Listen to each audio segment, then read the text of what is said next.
श्री रोहित पवार.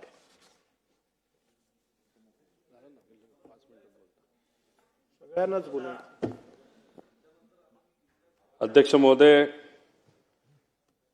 माझे अजित काका, महाराष्ट्राचे अजित दादा, विकासाचा वादा अजित दादा. आजचा हा प्रसंग माझ्यासाठी व सर्वांनाच प्रचंड भावनिक आहे. पवार साहेबांच्या बरोबर ज्यांच्याकडे बघून आम्ही राजकारणात प्रेरणा घेतली, तो आमचा अभिमान, स्वाभिमान, आमचा आधार माझे काका आणि महाराष्ट्राचे अजितदादा यांचा शोक प्रस्तावावर बोलण्यास मी आज या ठिकाणी उभा आहे. मुख्यमंत्री साहेबांनी हा शोक प्रस्ताव या ठिकाणी इथं मांडला आणि या प्रस्तावाला त्या ठिकाणी मी पाठिंबा देतो.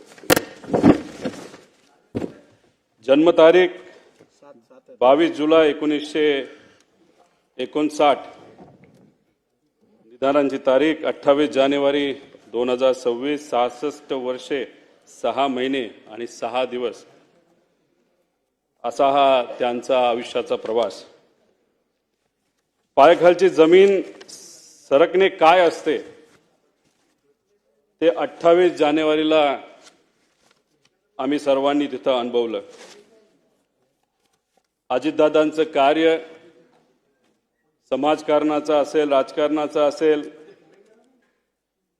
हे 40 वर्षापेक्षा जास्त आहे. माझं वय 40 आहे, म्हणजे माझ्या वयापेक्षा जास्त अनुभव हा अजित काकांचा राजकारणामध्ये त्या ठिकाणी होता. आणि या सगळ्या गोष्टींबद्दल काही मिनिटात बोलणं हे तसं सोपं नाही. कितीही पानं वाचली तरी त्यांचा राजकीय प्रवास, सामाजिक प्रवास, त्यांनी केलेलं कामं, जेवढं बोलेल तेवढं कमी आहे, अशी ही परिस्थिती आहे. 1982 मध्ये छत्रपती सहकारी साखर कारखान्याचे संचालक म्हणून ते निवडून आले. त्यावेळेस सुरू झालेला प्रवास हा 2026 पर्यंत राज्याचे उपमुख्यमंत्री म्हणून काही काळ अजून त्यांना मिळाला असतं, काही वर्ष त्यांना मिळाली असती तर या महाराष्ट्राचं सर्वात प्रमुख राजकीय स्थान म्हणजे मुख्यमंत्री सुद्धा अजितदादा झाले असते, असा विश्वास हा आम्हा सगळ्यांना, महाराष्ट्रातल्या जनतेला अध्यक्ष महोदय त्या ठिकाणी आहे. या विधानसभेमध्ये आल्यानंतर अजून सुद्धा दादा कुठं बसलेत आमच्याकडे लक्ष ठेवून असतील. अधिवेशनामध्ये येत असताना अजून पण आपल्या सर्वांना आठवत असेल त्यांची कपडे घालण्याची स्टाईल, कधीतरी गॉगल घालणार, त्यांच्याबरोबर आमदारांचा घोळका, कार्यकर्त्यांचा घोळका. मीडिया बरोबर जर मी बोलत असेल तर मागून मिश्किलपणे एखादा टोमणा, त्या ठिकाणी त्यांचं मारणं असेल. त्याच्याचबरोबर अधिवेशनामध्ये बसल्यानंतर कोण काय बोलतंय, शांतपणे अधिवेशनामध्ये या हाऊसमध्ये काय चाललंय हे बारकाईने अजित काका ते बघत असत. त्याच्याचबरोबर भाषण करत असताना चुकून मध्ये जर कुणी त्या भाषणामध्ये त्यांना अडवलं नाही तर थांबवलं नाही तर खूप आवाज केला तर मिश्किलपणे असंही बोलून जायचे की जास्त आवाज केला तर तू मंत्री होणार नाही याची काळजी मी त्या ठिकाणी घेईल. त्याच्याचबरोबर पवार साहेबांवर चुकून जर कुणी बोललं तर या हाऊसला डोक्यावर घेतलेलं सुद्धा आपण त्या ठिकाणी तिथं बघितलेलं आहे. या हाऊसमध्ये येणारा पहिला नेता कोण असेल तर अजितदादा असायचे आणि हाऊस संपल्यानंतर शेवट जाणारा जर कुठला नेता असेल ते अजितदादा असायचे. त्याच्याचबरोबर आमच्यासारखे नवीन जे आमदार आहेत त्यांना बोलायला मिळतंय का, ते योग्य पद्धतीने बोलतायत का, आणि एखादा विषय मांडला लगेचच्या लगेच तिथं उत्तर देऊन त्या विषयाला मार्ग सुद्धा त्या ठिकाणी ते लावून द्यायचे. अध्यक्ष महोदय, जेवढं दुःख कुटुंबीय म्हणून आम्हाला झालंय तेवढंच दुःख या महाराष्ट्रातल्या प्रत्येक व्यक्तीला तिथं झालेलं आहे. आमच्या बॅचच्या सर्व आमदारांवर ते बारकाईने लक्ष ठेवत असत.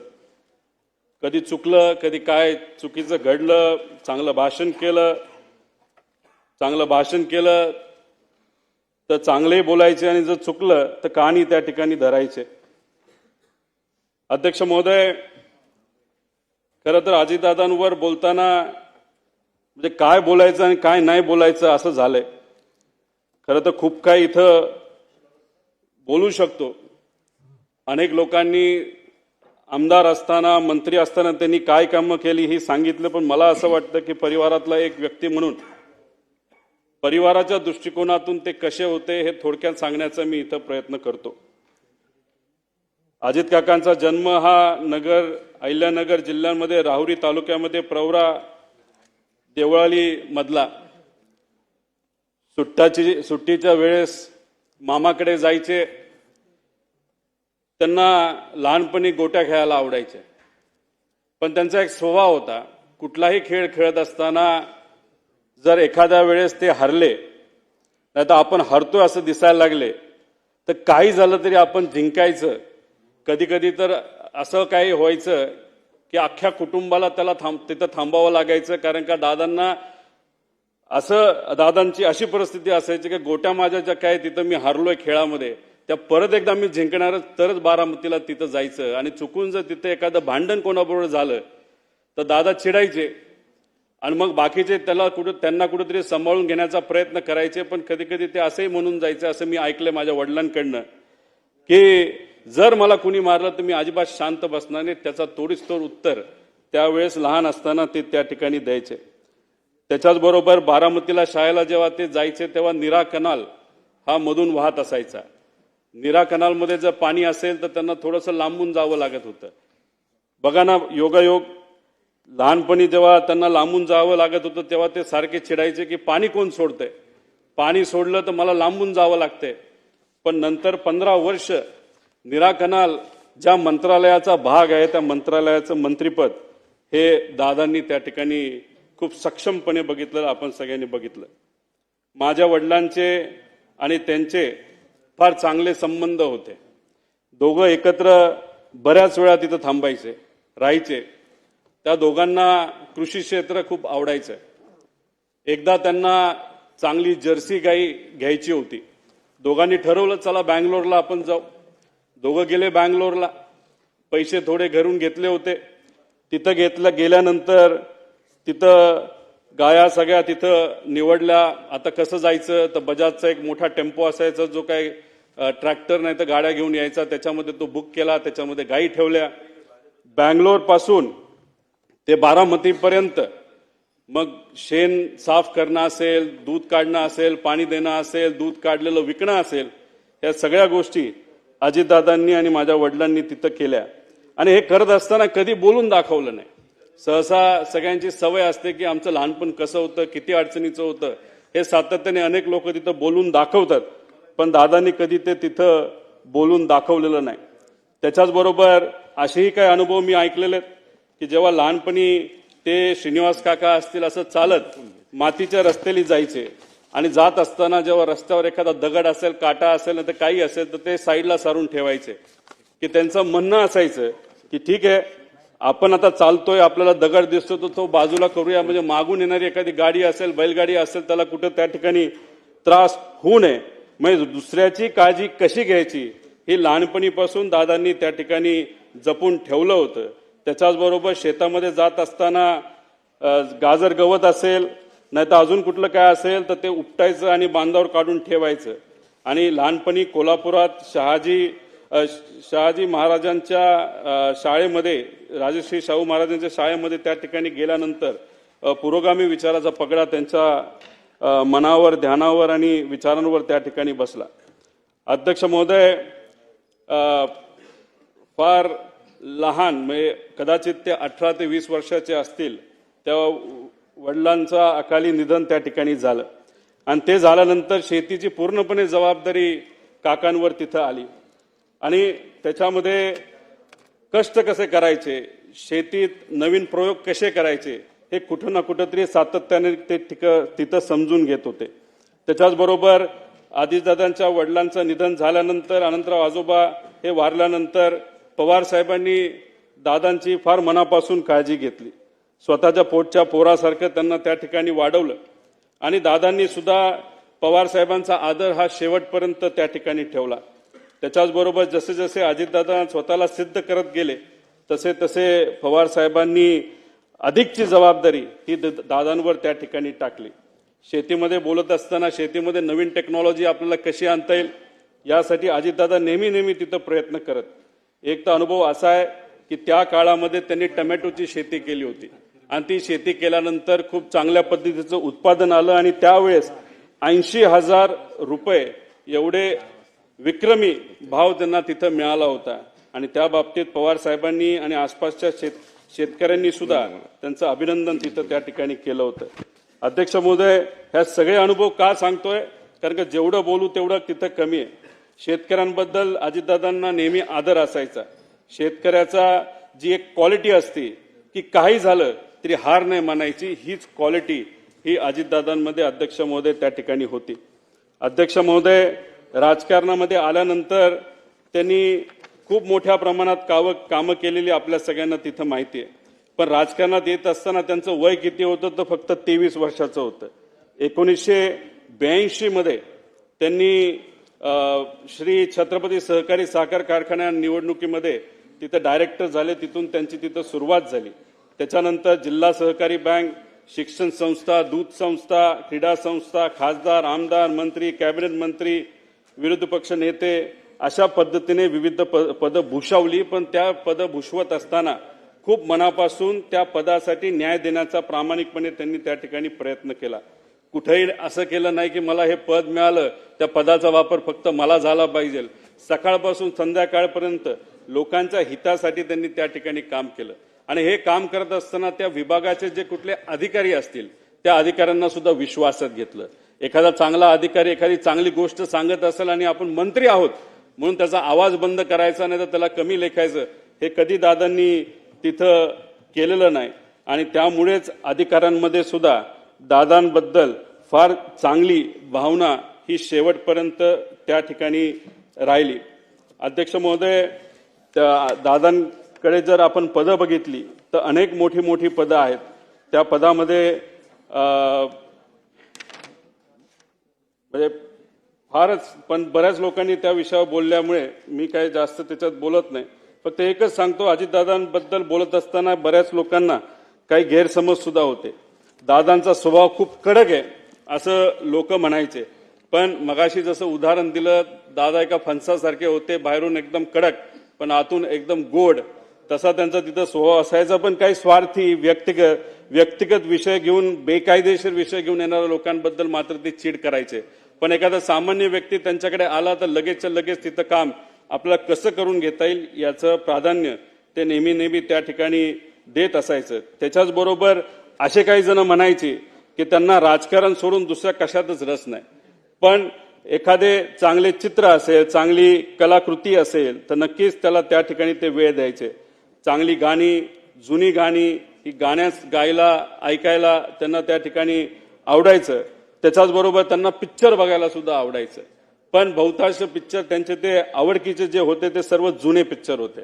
खरं तर मी मध्ये त्यांना विनंती केली होती की KGF पिक्चर हे तुम्ही बघा, रॉकी बाय, कारण की एका प्रचारामध्ये मी कुठेतरी बोलून गेलो, आजचे रॉकी बाय कोण आहेत राजकारणात, ते तर दादा आहेत. तर दादा म्हणले, हा कसला पिक्चर तू काढला? म्हणलं, दादा जेव्हा प्रचार होईल, आपण पिंपरी चिंचवडमध्ये सत्तेत येऊ, त्यानंतर आपण दोघं एकत्रित बसून तो पिक्चर बघू. पण ते स्वप्न माझं जे कुठलं छोटं असेल ते त्या ठिकाणी काही पूर्ण होऊ शकत नाही. अध्यक्ष महोदय, खरं तर अजितदादांची दुसरी बाजू, जेव्हा केव्हा एखादा कार्यकर्ता अडचणीत येतो तेव्हा ते मनापासून त्या कार्यकर्त्याला मदत करत असेल. आपण एखाद्या पदावर असलो काय नसलो काय, लोक जेव्हा अडचणीत असायची त्या लोकांना सुद्धा तिथं मदत ते सातत्याने त्या ठिकाणी करत होते. 2005 साली मांढरादेवी दुर्घटनेतील चेंगराचेंगरीत सुमारे 300 जणांचा मृत्यू झाला. अजितदादा लगेचच्या लगेच तिथं गेले. जी काय मदत आपल्याला शासनाकडनं, प्रशासनाकडनं आणि व्यक्तिगत करता येईल ती मदत तिथे असणाऱ्या लोकांना व त्यांच्या नातेवाईकांना तिथं केली. अध्यक्ष महोदय, पक्ष संघटना बांधणीमध्ये सुद्धा त्यांचं खूप मनापासूनचं लक्ष तिथं असायचं. कार्यकर्त्याला काय लागतं, कसं लागतं, त्यांना मदत कशी आपल्याला करता येईल, त्याच्याच बरोबर तरुणांना राजकारणाकडे आकर्षित करणं हे काय सहसा सगळ्यांना जमतं असं नाही.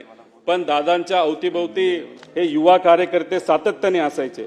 अनेक युवा कार्यकर्त्यांना त्यांनी राजकारणामध्ये संधी दिली, आमदार बनवलं, आमदार झाल्यानंतर त्यांना मंत्री बनवलं. त्यामुळे नवीन कार्यकर्त्याला ताकद देणं हे दादांना खूप मनापासून त्या ठिकाणी माहीत होतं आणि त्यांची ती आवड असायची.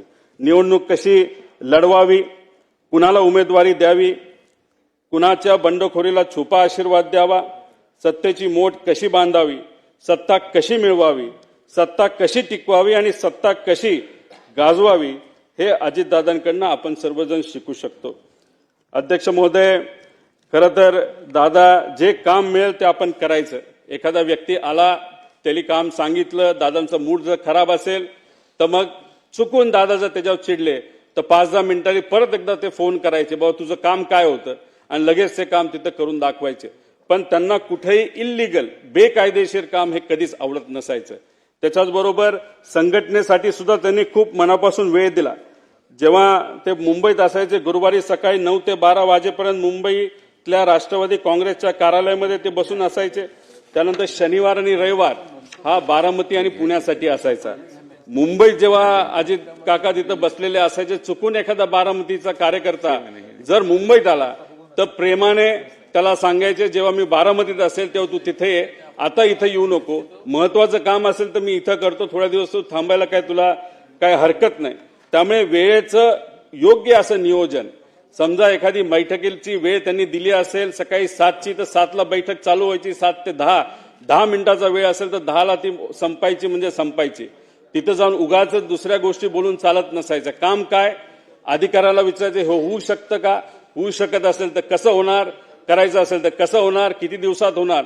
म्हणजे एवढ्या कमी वेळात, म्हणजे आपण मंत्र्यांकडे जर आज बघितलं आणि त्यांच्या कार्यपद्धतीकडे बघितलं तर दादा एकुलता एक कदाचित मंत्री असा असेल की त्यांनी दिवसा 30 ते 40 बैठका घेतल्या असेल, वेळेत त्या तिथं संपवल्या असतील. आणि दादांनी एक वेगळा पायंडा या राजकारणामध्ये काढला होता.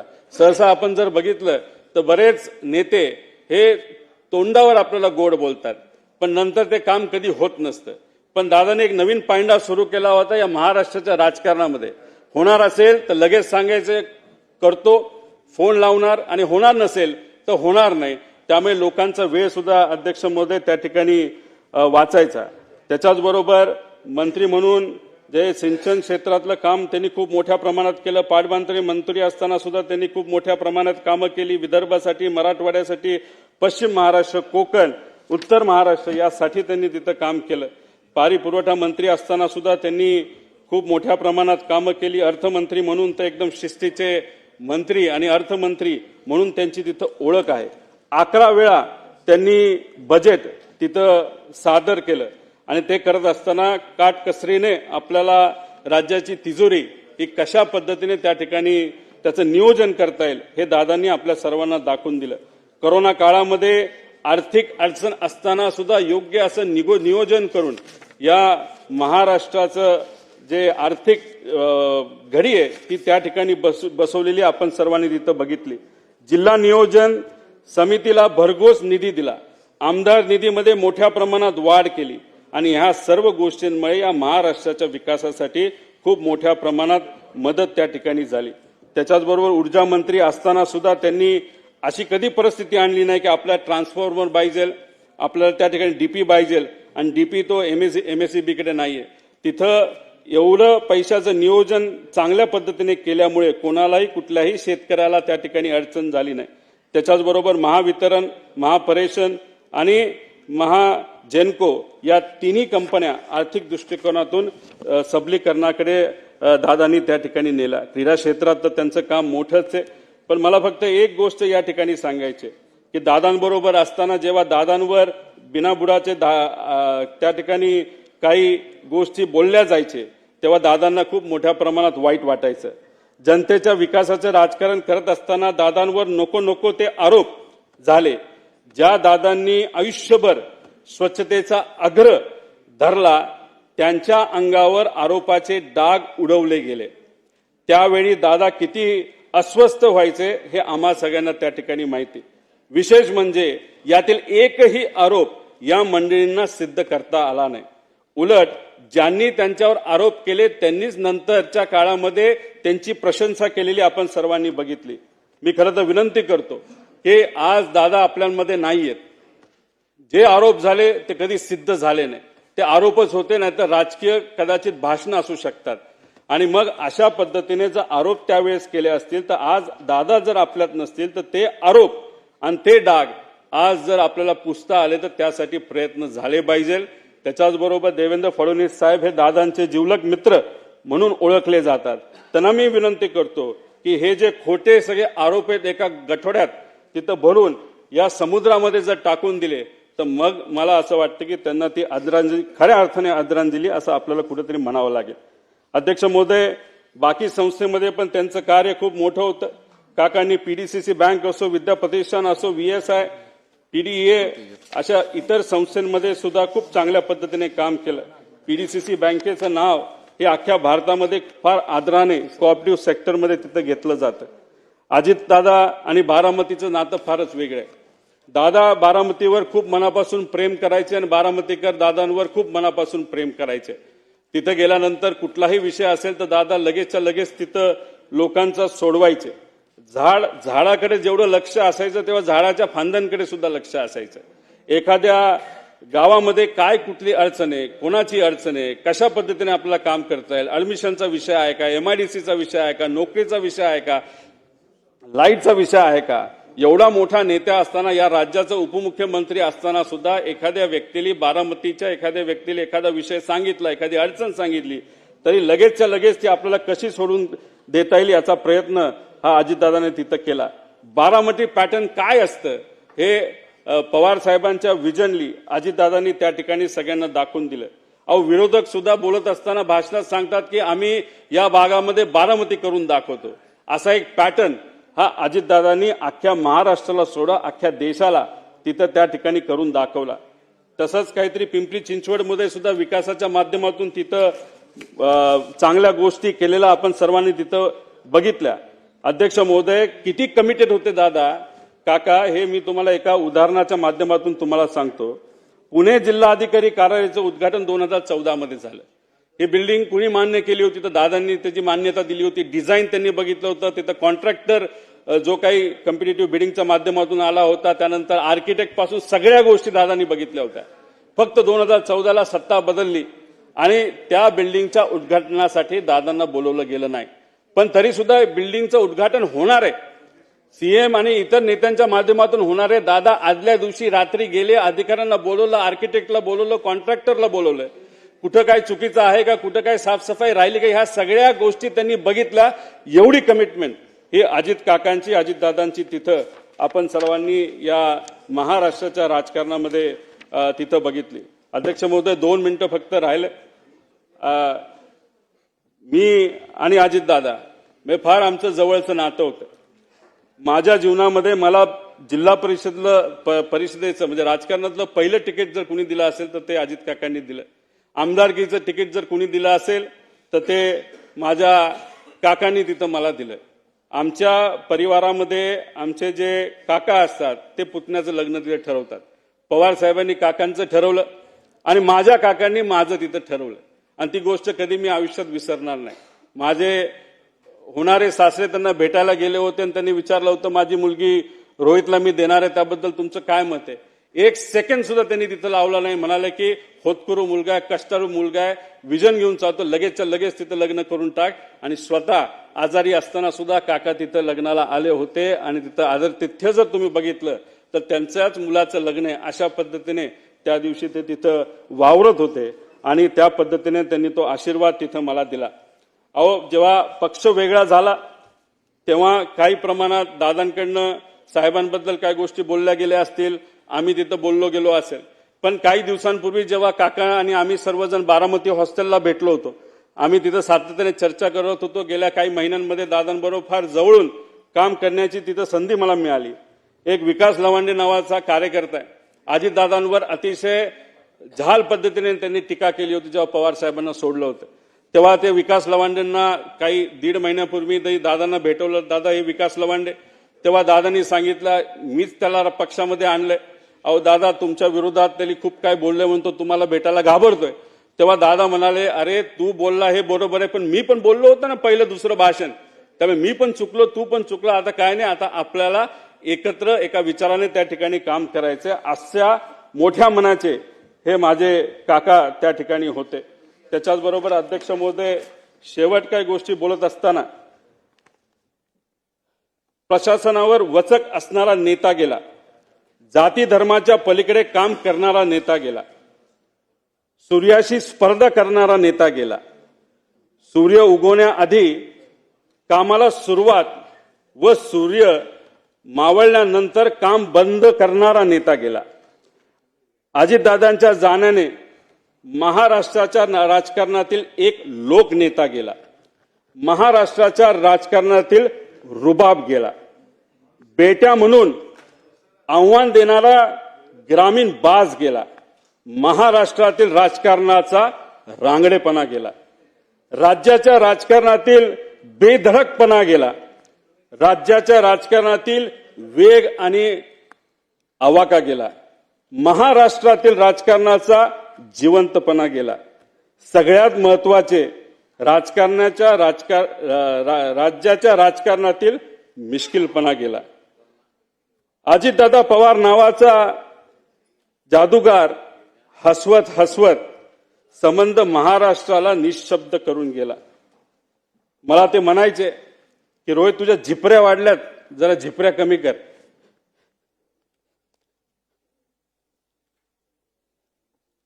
त्या दिवशी